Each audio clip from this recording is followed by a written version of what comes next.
இப்ப பொதுவா நினைத்த காரியம் நடக்கணும் அப்படின்னா, நம்மளுடைய குலதெய்வத்தாவினுடைய அனுகிரகம் நமக்கு கண்டிப்பா இருக்கணும். அதே மாரி இஷ்ட தெய்வத்தாவினுடைய வழிபாடு. இப்ப நம்ம சொல்றோம், குலதெய்வம், இஷ்ட தெய்வம் இது 2ம் நம்ம சொல்றோம் இல்லையா? நம்ம வீட்ல இருக்கக்கூடிய கிரகலக்ஷ்மி. ஒவ்வொரு வீட்லயுமே அந்த மண்ணுல சில பாசிட்டிவிட்டி இருக்கும்.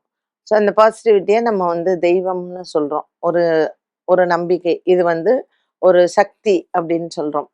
ஒவ்வொரு இடத்துலயும் மாறும். அந்த வைப்ரேஷன் ஒவ்வொரு வீட்லயும் மாறும்.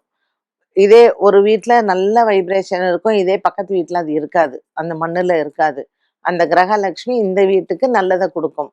அந்த வீட்ல நீங்க குலதெய்வ வழிபாடு, இஷ்ட தெய்வ வழிபாடு, அந்த கிரகலக்ஷ்மியையும் நம்ம வழிபட்டோம்னா, நமக்கு பூரணமா நம்ம நெனச்ச காரியம் நடக்கும்.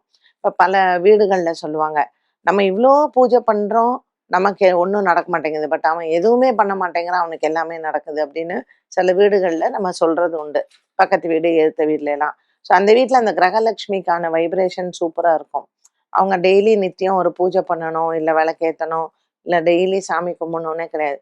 ஆனா, அந்த வீட்ல இருக்கக்கூடிய லக்ஷ்மி ஒரு காவல் தெய்வமாக இருந்து, அவங்களுக்கு அந்த பித்ருக்கள் ஆசீர்வாதம் இருக்கும் பொழுது, டக்குன்னு அவங்களுக்கு நெனச்ச காரியங்கள் நிறைவேறும். இதனால தான் பெரியவங்க என்ன சொல்லுவாங்கன்னா, நிலப்படியை நல்லா நிலப்படிய தொடச்சு அதில கோலம் போடணும், மஞ்ச குங்குமம் வைக்கணும், வீடு வாசல் நம்ம சுத்தமா வச்சுக்கணும். அண்ட் வீட்லயும் நம்ம டெய்லி குலதெய்வத்த வழிபாடு செய்யணும். இப்படி நம்ம தினமும் ஒரு வழக்கத்தை நம்ம கொண்டு வரும் பொழுது, நமக்கு நினைத்த காரியங்கள் நடக்கும். நம்ம வெளியில போய் ஒரு விஷயம் செய்யணும் அப்படிங்கிறத விட, நம்ம வீட்லயே நம்ம சிம்பிளா செய்யக்கூடிய விஷயங்கள் இதெல்லாம் தான்.